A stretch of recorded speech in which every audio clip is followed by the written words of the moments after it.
Israeli বাহিনীর অভিযানে বৃহস্পতিবার ভোর থেকে শুক্রবার ভোর পর্যন্ত ২৪ ঘণ্টায় ফিলিস্তিনের গাজা উপত্যকায় নিহত হয়েছেন ৩৭ জন এবং আহত হয়েছেন আরও ৯৮ জন। গাজায় প্রায় ১৫ মাস ধরে অভিযান পরিচালনা করছে ইসরায়েলের প্রতিরক্ষা বাহিনী। স্বাস্থ্য মন্ত্রণালয়ের পরিসংখ্যান অনুসারে বৃহস্পতি শুক্রবারের সর্বশেষ অভিযানের পর গাজায় মোট নিহতের সংখ্যা পৌঁছেছে ৪৫,৪৩৬ জনে।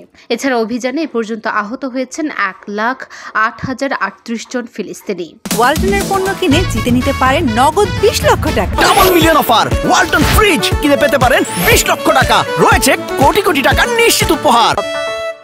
২০২৩ সালের ৭ই অক্টোবর ইসরায়েলের ভূখণ্ডে ঢুকে অতর্কিত হামলা চালায় গাজা উপত্যকা নিয়ন্ত্রণকারী সশস্ত্র রাজনৈতিক গোষ্ঠী হামাসের যোদ্ধারা। ইসরায়েলে প্রবেশের পর প্রথমে এলোপাতাড়ি গুলি চালিয়ে ১,২০০ জনকে হত্যা করে যোদ্ধারা। তারপর ২৪২ জনকে জিম্মি হিসেবে ধরে নিয়ে যায়। হামাসকে যথাযথ শিক্ষা প্রদান এবং জিম্মিদের মুক্ত করতে ওই দিন থেকেই গাজায় অভিযান শুরু করে ইসরায়েলি বাহিনী, যা এখনও চলছে।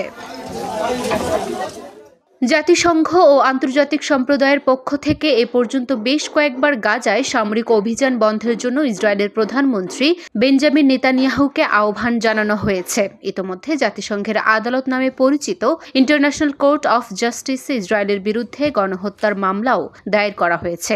তবে নেতানিয়াহু স্পষ্টভাবে জানিয়েছেন, হামাসকে পুরোপুরি দুর্বল ও অকার্যকর করা এবং জিম্মিদের মুক্ত করার আগ পর্যন্ত অভিযান চলবে গাজায়। লুনা আফরোজ নিপা, ঢাকা পোস্ট।